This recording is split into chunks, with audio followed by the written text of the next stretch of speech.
Hoy en el canal de Arnulfo Morán, exploraremos otra fascinante historia de nuestra cultura y tradiciones panameñas. Relatos que han pasado de generación en generación y que aún hoy guardan secretos que muchos intentan descifrar. Acompáñenme y descubramos juntos qué hay detrás de estas leyendas. Entérate de primero de este contenido y haz clic en seguir.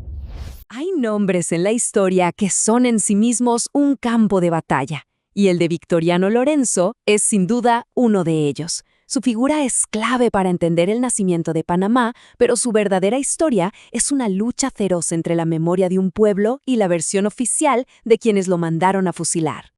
Y de entrada, nos encontramos con un choque frontal. Por un lado, la élite que fundó la República lo veía como un cholo sucio, un simple bandido que era un obstáculo. Pero por otro lado, para la gente, para el pueblo, era un héroe cultural, un líder que peleaba por la tierra, por la justicia. Entonces, ¿quién era de verdad? Bueno, para entenderlo, tenemos que ir mucho más allá de las etiquetas. Para entender a Victoriano Lorenzo, primero hay que entender de dónde venía, cuál era su mundo. Porque, y esto es clave, su rebelión no empezó a los tiros. No, empezó con papeles, con palabras, defendiendo a su gente. Y aquí está, yo diría, el corazón del asunto. Lorenzo era cholo, un campesino, sí, de origen muy humilde, pero ojo, también era descendiente de un linaje de líderes indígenas. Esto lo ponía, por sangre y por convicción, del lado de los que no tenían nada. Él no era un político de la capital buscando poder, no, era el líder que surge de la tierra misma, la voz natural de su comunidad. Y que quede muy claro, su lucha no era por una idea política lejana, para nada. Era una guerra social por cosas súper concretas del día a día. Se trataba de defender las tierras de la comunidad para que no se las robaran los grandes terratenientes, de pelear contra impuestos que simplemente eran imposibles de pagar, y de pararse firme contra los abusos de las autoridades. O sea, era una lucha por sobrevivir, por tener un mínimo de dignidad. Y fíjense, él intentó hacer las cosas por la vía legal, ¿eh? No fue directo a las armas. Agotó todas las opciones, mandó cartas, firmó peticiones, hasta le escribió al gobierno en Colombia. ¿Pero qué pasó? Nada, silencio total. El sistema le dio la espalda. Y cuando te cierran todas las puertas, ¿qué opción te queda? Pues eso, la lucha armada no fue una elección, fue lo único que le dejaron. Si te está gustando este recorrido por nuestra historia, apóyame compartiendo este video. Así más personas podrán conocer y valorar las tradiciones que nos hacen únicos como panameños. Y bueno, cuando el camino de la paz se cerró, a Lorenzo no le quedó de otra que ir a la guerra. Y fue ahí, en el campo de batalla, donde demostró ser un verdadero genio militar y una amenaza letal para ese mismo sistema que le había dado la espalda. Ok, entonces estamos en plena guerra de los 1000 días. Lorenzo se alía con los liberales, pero, vamos, él no era un soldado más del montón. Para nada, se ganó un título que impone respeto, el primer guerrillero de América Latina del siglo XX. Y ojo, que no era un apodo que le pusieron sus amigos, ¿eh? Era el reconocimiento a que en el combate era increíblemente efectivo, mortal de hecho. Pero, ¿cómo lo hacía si no tenía un ejército formal? Pues tenía algo mucho más valioso. Conocía su tierra como la palma de su mano. Era su patio de juegos. Montaba emboscadas en senderos donde la caballería enemiga no podía ni moverse. Tenía toda una red de trincheras. Dicen que volvía locos a los generales del ejército colombiano. Y aquí es donde todo se complica. Porque mientras la élite, tanto los liberales como los conservadores, pensaban en la autonomía y, sobre todo, en el futuro Canal de Panamá, Lorenzo tenía otra cosa en mente. Para él, esto era una revolución social. Su objetivo, devolverle la tierra a la gente. Y claro, con esa popularidad y esa agenda, se convirtió en un peligro inmenso para los planes de la oligarquía. Era la pieza que no encajaba en su rompecabezas. Y aquí la historia se pone oscura, muy oscura, porque una vez que se acaba la guerra, la misma gente que usó su fuerza militar para ganar, de repente lo ve como un estorbo, como una pieza que simplemente había que sacar del juego para poder seguir adelante con sus planes. Miren, el tratado de paz que firmaron, el tratado de Wisconsin, no podía ser más claro.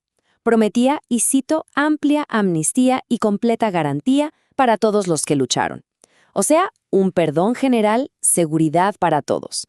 Una promesa en papel que, en el caso de Victoriano Lorenzo, se convirtió en una sentencia de muerte. 27. Solo 27 horas. Eso fue todo lo que duró el juicio militar que lo condenó a muerte. Pensemos en eso, menos de día y medio para decidir el futuro de uno de los líderes de la revolución. Fue una burla, una violación total del Tratado de Paz que él mismo había respetado. Hoy en día tenemos una palabra para esto: lawfare, guerra judicial. Básicamente es usar la ley como un arma. Le inventaron cargos, dijeron que era un asesino, un ladrón, todo para que pareciera legal. Pero no nos engañemos, esto fue un asesinato político con sello y papel. Usaron la justicia para cometer una injusticia.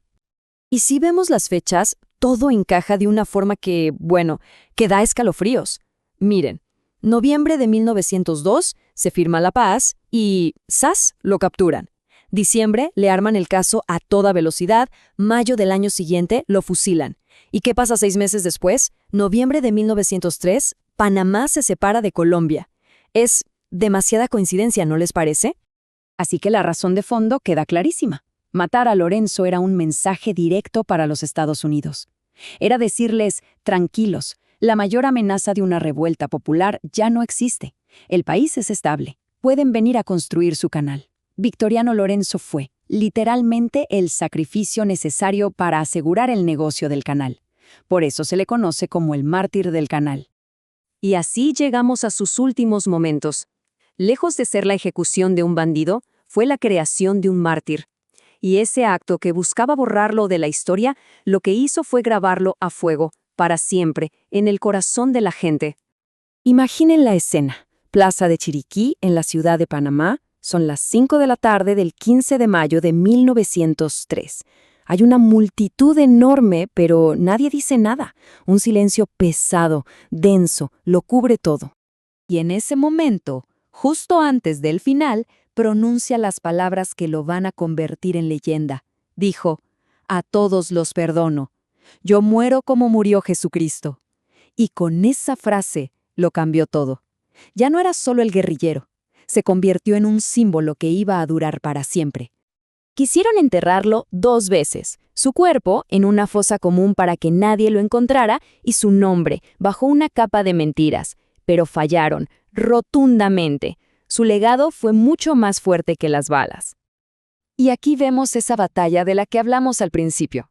Por un lado, la historia oficial, la de los libros, que lo pintaba como un bandido. Pero por el otro, la memoria del pueblo, que es mucho más poderosa.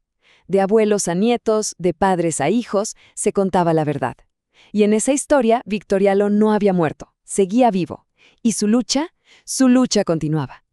Y esa memoria popular fue tan pero tan insistente que al final el Estado tuvo que ceder.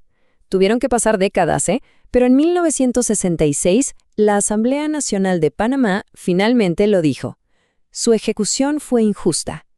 Y más tarde, en 2007, le dieron el título oficial que la gente ya le había dado hacía mucho tiempo: Héroe y Mártir de la Nacionalidad Panameña. Lo que nos deja con una última pregunta. ¿Ha pasado más de un siglo? ¿Por qué su figura sigue siendo tan importante, tan poderosa hoy? Y la respuesta es: porque su lucha sigue, así de simple y así de profundo. Los conflictos por la tierra, la pelea por los derechos de la gente del campo, de los indígenas, todo eso sigue pasando. Y la gente que hoy está en esa lucha se siente heredera de Victoriano. Se ven a sí mismos como la sangre de Victoriano Lorenzo. Por eso su muerte no fue un final.